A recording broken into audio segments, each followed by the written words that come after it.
Hello दोस्तों, स्वागत है आपका हमारे YouTube चैनल यहू बाबा पे। ये हमारा CSS ग्रिड से रिलेटेड 6th ट्यूटोरियल है और इस वीडियो ट्यूटोरियल में आप ग्रिड लाइंस की नेमिंग करना सीखेंगे। ग्रिड लाइन में आपने देखा था पिछले ट्यूटोरियल में नंबर्स आ रहे थे वहाँ पे, मगर यहाँ पर हम नंबर्स की बजाय उसको एक नाम दे देंगे। तो आइए देखते हैं वो कैसे दे सकते हैं हम। यहाँ पर देखिए हमने एक HTML का डॉक्यूमेंट बनाया और यहाँ पर एक बेसिक सा लेआउट बनाया हमने, वो भी CSS ग्रिड को यूज़ करके। देखिए ऊपर एक हेडर है, यहाँ एक मेन्यू का डिव है, यहाँ 2 बॉक्सेस हैं।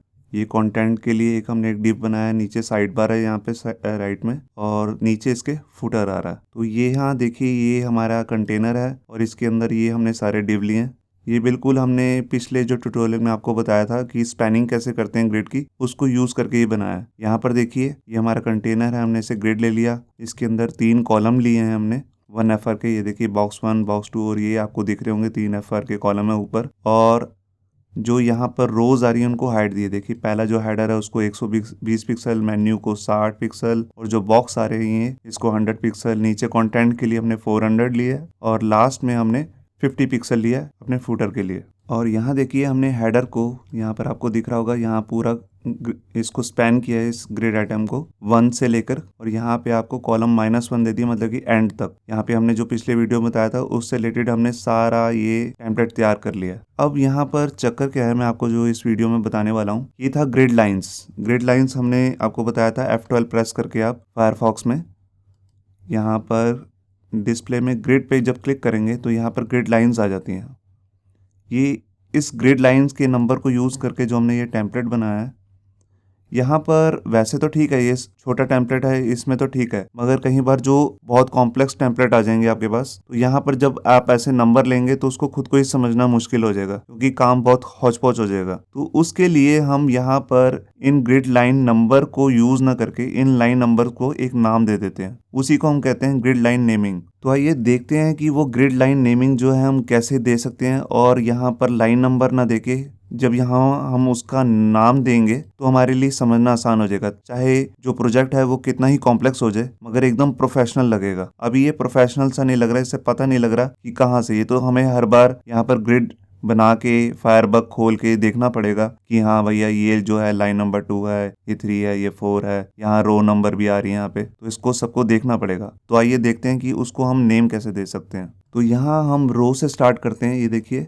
जो भी हमने नेम देने हैं वो यहाँ पर टेम्पलेट रो और टेम्पलेट कॉलम में ही देने हैं। यहाँ पर नेम दे के उसको नीचे हम यूज़ कर सकते हैं। तो आइए देखते हैं। पहला जो हमारा ये रो है 1 से 2 तक, जिसकी हाइट हमने दे रखी है 120 पिक्सल, इसको एक नाम दे देते हैं। तो 1 जो यहाँ पर आपको रो दिख रही है, रो 1 मतलब कि लाइन नंबर 1 जो है ग्रिड लाइन नंबर 1, इसको हम नाम दे देते हैं हेडर स्टार्ट। तो नाम देने के लिए आप यहाँ पर लेंगे स्क्वायर ब्रेसेस। मैंने स्क्वायर ब्रेसेस ली और इसके अंदर नाम दे दिया हेडर हाइफन स्टार्ट। आपको एक बात याद रखनी है कि नाम के बीच में आप स्पेस नहीं दे सकते, आप ऐसे नहीं कर सकते। नाम के बीच में आप हाइफन ले सकते हैं, अंडरस्कोर वगैरह ले सकते हैं, मगर स्पेस नहीं देनी है। तो ये हेडर हमारा स्टार्ट हो गया। अब यहाँ पर जो लाइन नंबर 2 है, यहाँ पर आपको रो नंबर 2 दिख रही है, जो वहाँ पर हम इस हेडर का एंड कर देते हैं।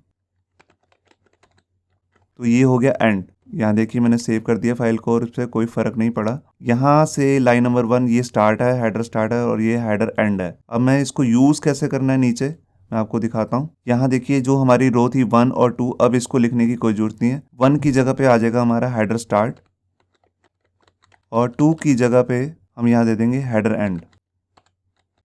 यहाँ देखिए मैंने फाइल को सेव किया और कुछ भी फर्क नहीं पड़ा, बिल्कुल वैसे ही सब कुछ सही चल रहा है। ऐसे ही हम यहाँ पर सबको एक नाम दे देते हैं। यहाँ जो मेन्यू वाला है उसका हम यहाँ से मेन्यू स्टार्ट करेंगे और यहाँ पे मेन्यू 3rd पे एंड कर देंगे। तो स्टार्ट करने के लिए मेरे को दोबारा स्क्वायर ब्रेसेस लिखने की जरूरत नहीं है, मैं इसी एंड वाले के अंदर स्पेस देके यहाँ पर भी स्टार्ट कर सकता हूँ। तो यहाँ पर मैं ले देता हूँ मेन्यू स्टार्ट, और ऐसे ही बिल्कुल इसके एंड के बाद यहाँ पे दोबारा से स्क्वायर ब्रेसेस लूँगा और यहाँ पे मेन्यू एंड। और इसके बाद यहाँ पे जैसे ये बॉक्स स्टार्ट हो रहे हैं तो यहाँ पे मैं लिख देता हूँ बॉक्स स्टार्ट, और यहाँ पर जहाँ ये ख़त्म होते हैं वहाँ ले लिए बॉक्स एंड। और इसके बाद हमारा ये कंटेंट वाला पार्ट शुरू हो गया जिसको हमने 400 की हाइट दे रखी है। यहाँ पर हम ले लेते हैं कंटेंट स्टार्ट और कंटेंट एंड।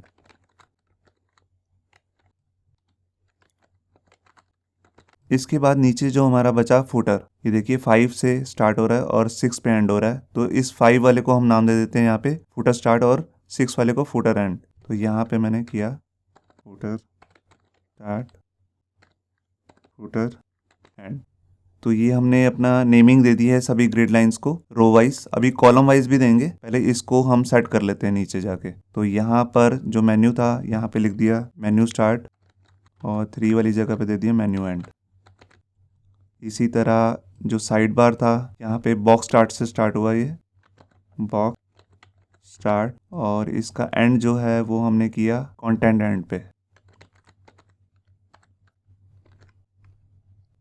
और लास्ट में हमारा यहाँ बचा फुटर, यहाँ पर फुटर स्टार्ट और फुटर एंड कर देते हैं।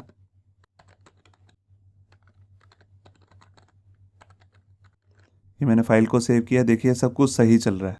अब आपको यहाँ पर सब समझ भी आ रहा होगा। देखिए यहाँ समझना कितना आसान हो गया। पहले जो चीज़ लाइन नंबर से समझ नहीं आ रही थी अब बिल्कुल क्लियर हो रही है। एक रह गया यहाँ पे कंटेंट का, तो इसका भी कर लेते हैं हम। कंटेंट स्टार्ट, यहाँ पे कर दिए कंटेंट एंड।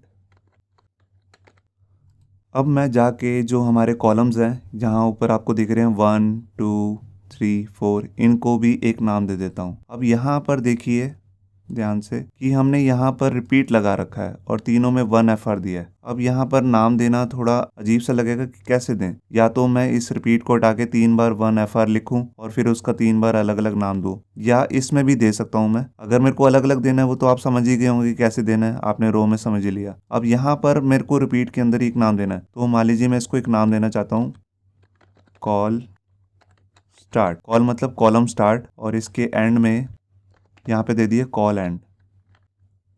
आप नाम अपनी मर्जी का जैसे मर्जी ले सकते हैं, मैं तो अपनी यहाँ पर प्रोजेक्ट के अकॉर्डिंग समझा रहा हूँ आपको। अब क्या हुआ, यहाँ पर 3 बार सेम नेम हो जाएगा, call start call and, call start call and. तो आपको यहाँ पर पहले वाले कॉलम का स्टार्ट है, यहाँ पे एंड है, फिर कॉलम का स्टार्ट है, यहाँ पे एंड है, कॉलम का स्टार्ट है, फिर एंड है। तो इसको यूज़ कैसे करना है मैं अभी आपको दिखाता हूँ।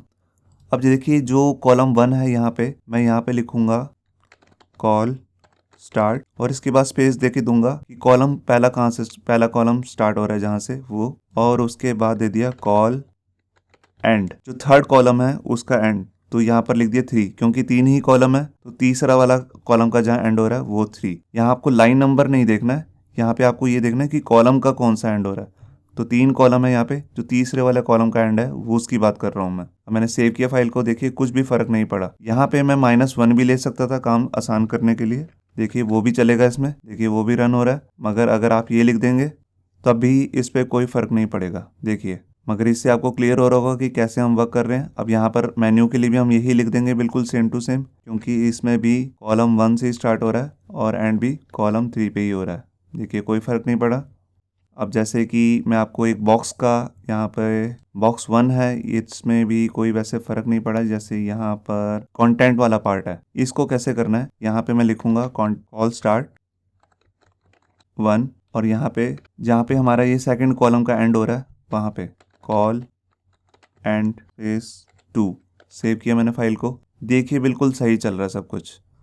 तो आप इस तरह यहाँ पर फुटर है उसका भी नेम चेंज कर सकते हैं। तो आपको फ़ायदा तो समझ में आ ही गया होगा कि कॉलम स्टार्ट का और एंड का फ़ायदा क्या है, कि आप यहाँ पे नाम दे के ईजिली समझ सकते हैं। जितना मर्जी कॉम्प्लेक्स प्रोजेक्ट हो जाए और बड़ा प्रोजेक्ट हो जाए, इसे ईजिली नाम से पढ़कर ही हैंडल कर सकते हैं। इसे नेक्स्ट ट्यूटोरियल में आप ग्रिड एरिया के बारे में देखेंगे कि जैसे ये मान लीजिए एक डिव है, इसको भी हम एक नेम दे सकते हैं। ये अलग अलग डिव हैं, इनको भी एक नेम देके इनकी पोजीशन नेम से सेट कर सकते हैं। वो पोजीशन सेट करने का एक दूसरा तरीका है, तो उस वीडियो को देखना मत भूलिए। होप सो आपको ये हमारा वीडियो ट्यूटोरियल अच्छा लगा होगा। अगर अच्छा लगा है तो वीडियो को प्लीज़ लाइक करना मत भूलिए। अगर आप ऐसे ही रेगुलर अपडेट्स चाहते हैं तो हमारे चैनल याहू बाबा को सब्सक्राइब करना मत भूलिए। Thank you.